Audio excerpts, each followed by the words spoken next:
Hello, this is Warweasel again. Sometimes things don't go according to plan. Today, I think I got an easy way to have my mesh imported and running around.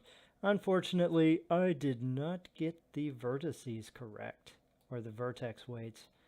So she looks a little bit horrible. Let's take a look. Oh, what did I...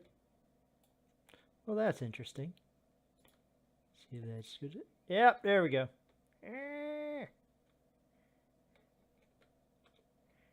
Yep. Just waiting a few things to the root. Still a little bit horrible. Yeah, this is what happens when you try to do something. You always fail. You just keep failing forward. But if you want to see, the animations look smooth. I'm using the animations from Unreal itself.